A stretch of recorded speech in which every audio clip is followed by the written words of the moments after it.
everybody, and welcome to the Commander Pod, your Magic the Gathering podcast for all things Commander. Today, we've got a very special gameplay episode for you. As many of you know, last month was Deckcember, our 31-day deck building challenge. Each day, we posted a prompt, and you all submitted your deck brews consisting of a commander and 10 key cards. We picked 4 winners to receive a $25 TCG Player gift card and have their decks featured in this special gameplay episode.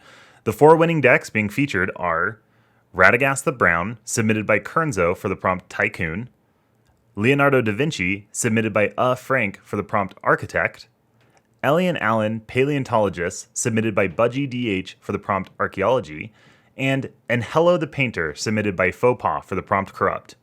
We want to extend a huge thank you to everyone who participated in Deckcember. There were so many incredible brews to choose from, and you can head over to our Discord to check them all out.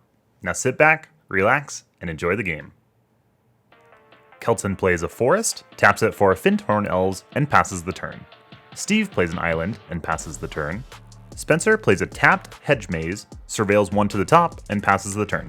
Matt plays a tapped raucous theater, surveils 1 to the top, and passes the turn. Kelton plays a forest, plays a Ronus's Monument, and passes the turn. Steve plays an island, plays a Thought Vessel, and passes the turn. Spencer plays a forest, plays an Up the Beanstalk, draws a card, and passes the turn. Matt plays a tapped Thundering Falls, surveils 1 to the top, and passes the turn.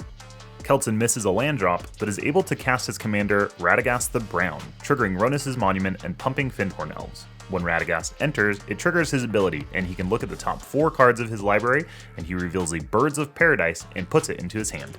After this, he passes the turn, and Steve plays an island and casts his commander, Leonardo da Vinci.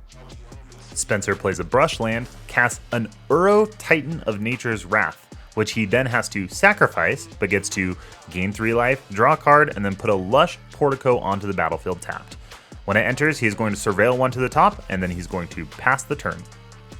Matt plays a Morphic Pool, casts a Poppet Stitcher, and then passes the turn. Kelton misses another land drop, and casts a Birds of Paradise, triggering Ronus's Monument, which he uses to pump Radagast. Once the Birds of Paradise enters, it triggers Radagast, and he reveals a Springheart Nantuko off the top of his library. He then bestows the Springheart Nantuko on Birds of Paradise, and attacks Matt with a pumped up Radagast. Matt declares no blockers and takes 4 damage. After this, Kelton passes the turn to Steve. Steve plays an island for turn and casts a Mind Stone, and then activates Leonardo da Vinci to put a Wondrous Crucible onto the battlefield as a 0/2 Thought Thrower with flying. At the beginning of Steve's end step, Wondrous Crucible will trigger and he gets a free Chromatic Orrery. Spencer plays a land for his turn and casts his commander, Ellie and Alan. This triggers Up the Beanstalk and he gets to draw a card before passing the turn. On Matt's turn, he shocks in a Watery Grave and casts his commander, Anhelo the Painter. Now it's Kelton's turn and he misses his 3rd land drop in a row. So he plays a Kenrith Transformation, targeting Poppet Stitcher so he can draw a card, and he finally finds his forest. Playing the forest triggers Springheart Nantuko, and he will make a copy of Birds of Paradise. Kelton will then cast a Cankerbloom, which will trigger Ronus's Monument, pumping Radagast. When it enters the battlefield, he will get to look at the top cards of his library with Radagast, but will not find a creature. After that, he'll send Radagast at Steve, who will declare no blocks and take 4 damage. Steve will play an island on his turn and then cast 1 with the machine, drawing 7 cards. He'll then activate Leonardo, putting a Thopterized version of Moonring Mirror onto the battlefield. He'll cast Mechanized Production on Wondrous Crucible, and then on his end step, Wondrous Crucible will trigger and he will hit a Sink into Stupor, which he will cast targeting Kenrith's Transformation. It is now Spencer's turn, and he will play a Meticulous Archive as his land for turn, surveilling an island into his graveyard. Next, he'll channel Colossal Sky Turtle, targeting Wondrous Crucible. He'll pay the 2 for ward, and Wondrous Crucible vanishes into the ether. Next, Spencer suspends a Search for Tomorrow, and then activates his commander Ellie and Alan, exiling his Colossal Sky Turtle, and discovering into a Beast Within, which he uses to get rid of Kelton's Springheart Nantuko. Now it's Matt's turn, and he plays a Skyclave Shade before casting an Expressive Iteration, sacrificing the Skyclave Shade to pay for casualty. This will trigger Poppet Stitcher, giving him a Decayed Zombie. He'll exile 2 lands off of Expressive Iteration and its copy, and he'll play one of them as his land drop for turn. On Kelton's turn, he'll play a Shifting Woodland as his land drop for turn, and then cast a Silverback Elder. This will trigger Ronus's Monument, pumping Kinkerbloom, and trigger Radagast when it enters the battlefield, which will find him an old Gnawbone. Keltson then casts his Kenrith's transformation targeting Moonring Mirror and drawing him a card. Next, he'll cast Fanatic of Ronus, which will trigger Ronus's Monument, pumping Kinkerbloom a second time. It'll also trigger Silverback Elder, finding Keltson a forest, and Radagast, which whiffs. Keltson will send Radagast at Steve and Kinkerbloom at Spencer. Steve blocks with a 3/3, and Spencer declares no blocks, taking 7 damage. On to Steve's turn, he plays a Reliquary Tower as his land and casts Teferi's Ageless Insight. He then activates Leonardo da Vinci, getting to draw 2 cards and creating a Thopter copy of the Immortal Sun. Steve moves to attacks and sends a 4/4 Elk at Spencer. Spencer declares no blocks and takes 4 damage. Steve ends his turn by casting Desynchronization, bouncing all non-historic permanents to their owner's hands. It's now Spencer's turn and he removes the time counter from Search for Tomorrow. He plays a forest for turn, casts Rampant Growth getting an island, and then recasts Up the Beanstalk, drawing him a card. He then attacks Keltson with Ellie and Alan, dealing 2 damage before passing the turn. Matt casts a Jadar Ghoulcaller of Nephalia, and then attacks Keltson with Anhelo, dealing 1 damage. At the end of Matt's turn, he'll create a 2/2 Zombie with Decade from Jadar Ghoulcaller of Nephalia. Keltson will recast his Birds of Paradise, triggering Ronus's Monument and pumping Radagast, and then triggering Radagast, which he whiffs. Keltson will then recast a Fanatic of Ronus, triggering Ronus's Monument and pumping Radagast again, and then triggering Radagast, revealing a Railway Brawler. He'll then recast his Fintorn Elves, triggering Ronus's Monument, pumping Radagast again, and then getting another Radagast trigger and whiffing again. He then recasts his Kinkerbloom, getting another Ronus's trigger and pumping Radagast, and then whiffing for the 3rd time off of Radagast this turn. He'll play a forest as land for the turn, and then cast Kenrith's Transformation, targeting Ellie and Alan. Spencer will respond to this with Astral Drift, which causes Keltson's Kenrith's Transformation to fizzle. Keltson sends his 10 power Radagast at Spencer in Retribution, who takes the damage, and then Keltson moves to his end step and discards Old Gnawbone to hand size. Steve plays an island for turn before casting Master of Ethereum. He then casts a Steel Overseer, and then activates Leonardo, creating a Thopter version of Ethereum Spinner. Steve then casts a Patchwork Banner, and attempts to cast a Seagate Restoration. In response, Matt cracks his Scalding Tarn before casting a Big Score, discarding an Izzet Signet, and sacrificing a zombie token to Casualty. He draws 4 cards, creates 4 treasure tokens, and then casts a Flip the Switch, countering the Seagate Restoration and creating a zombie token. Steve has nothing else to do and passes the turn to Spencer. Spencer gets to cast his Suspended Search for Tomorrow, getting an island. He plays a forest as his land for turn, and then casts Uro, escaping it from his graveyard. Uro triggers, and he gains 3 life, draws a card, but has no land to put onto the battlefield.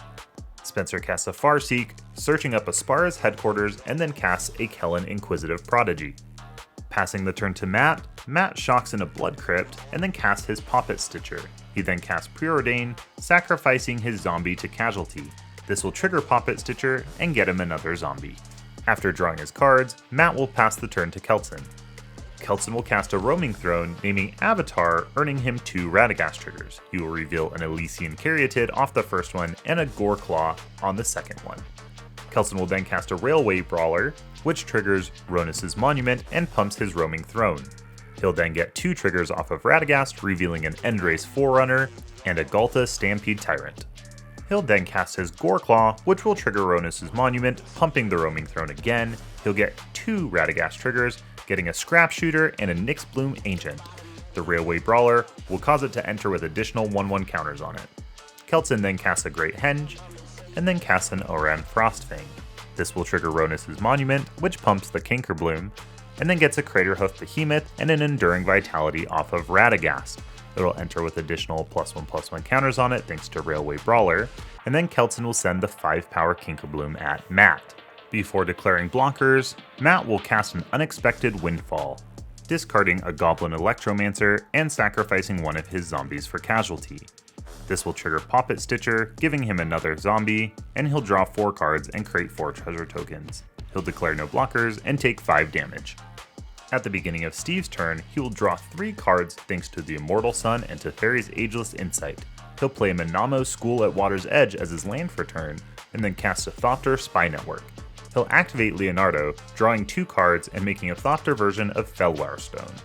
He'll then activate Steel Overseer, putting a +1/+1 counter on all of his artifact creatures. Steve then activates Leonardo Pump ability, giving all of his Thopters base power and toughness 10/10. He then activates Manamo to untap Chromatic Orrery, and then attacks Kelton with 28 damage worth of Thopters. Kelton doesn't have any flying blockers and just takes the damage. This will trigger Steve's Thopter Spy Network twice, drawing him 4 cards. He'll then cast a Brainstorm, drawing 6 cards before putting 2 back. At the end of Steve's turn, Matt casts a Drag the Canal, paying for the casualty by sacrificing one of his zombies. This will trigger his Poppet Stitcher, getting him a zombie back, and then he will create 2 detectives, gain 4 life, surveil 2 twice, and then investigate twice. On Spencer's turn, he attacks Matt with Uro and Kelton with Kellen. From the Uro trigger, he will gain 3 life, draw a card, but doesn't have any lands to put onto the battlefield. He will target Chromatic Orrery with Kellen's triggered ability. In response, Steve will activate Chromatic Orrery to float 5 mana.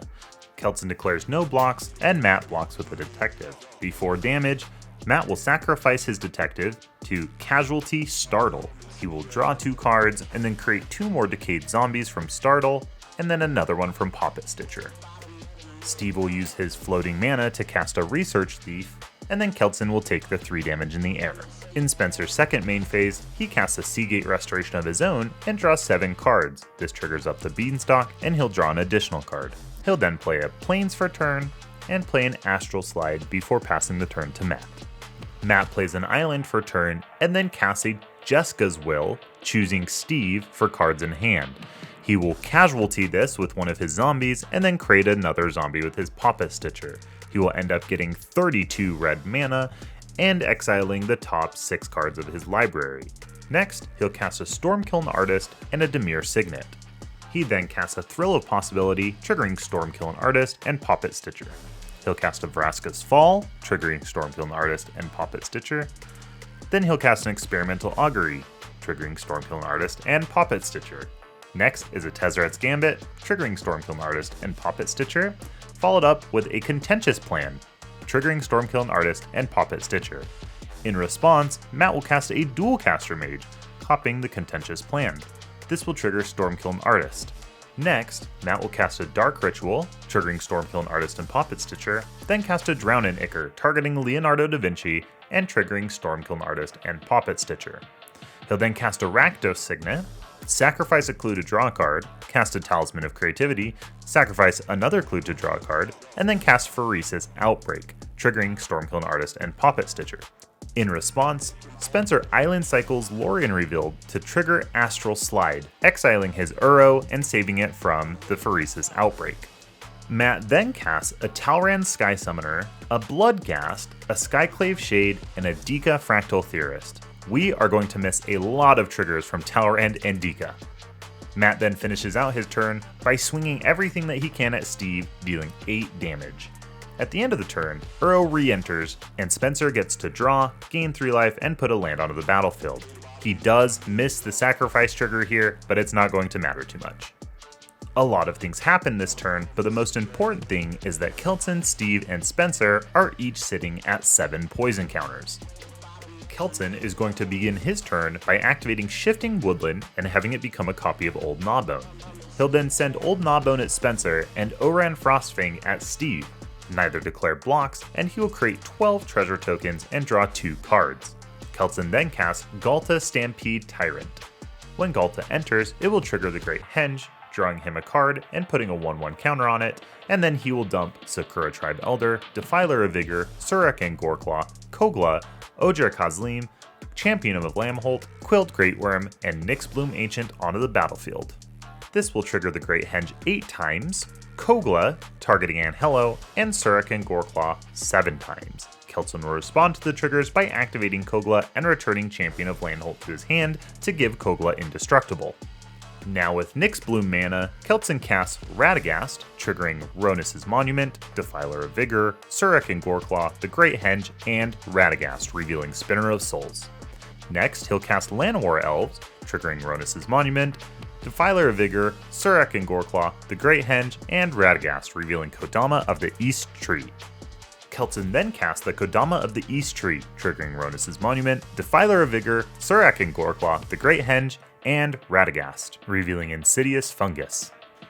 Kelton then casts a Circle of Dreams Druid, and in response to all the triggers, Spencer is going to cast Path to Exile, targeting Kelton's Nyxbloom Ancient.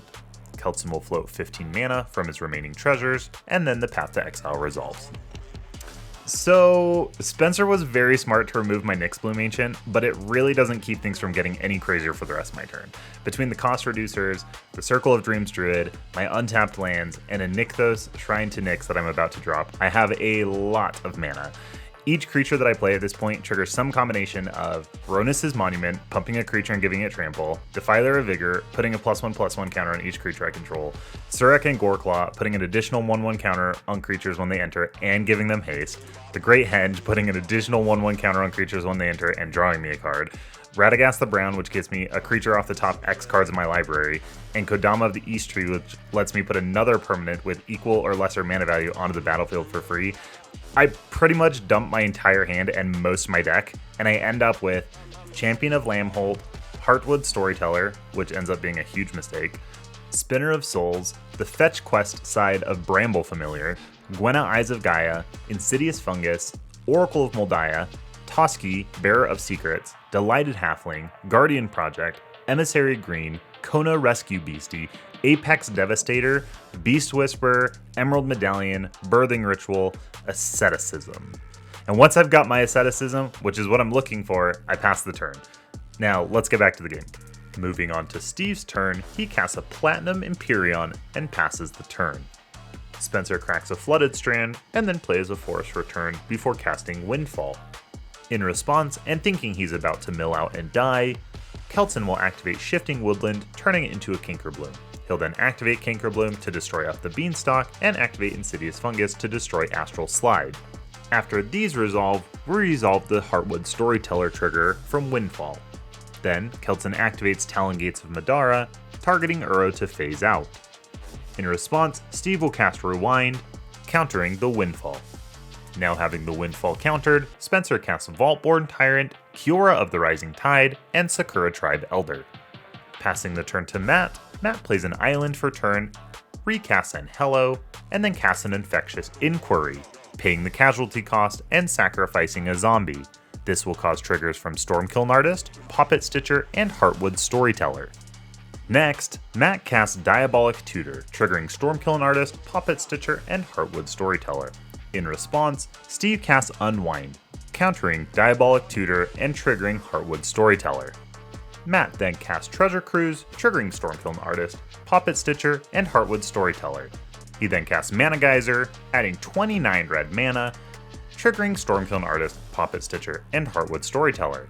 Next is a Demand Answers, triggering Stormkiln Artist, Poppet Stitcher, and Heartwood Storyteller. Matt discards a Magma Opus to create a treasure token, and then casts Prologue to Pheresis, triggering Stormkiln Artist, Poppet Stitcher, and Heartwood Storyteller. In response, Steve frantically searches for an answer, and doesn't find anything except for a Cyclonic Rift, which he points at Spencer's Vaultborn Tyrant. Prologue to Pheresis resolves, and we all die to poison.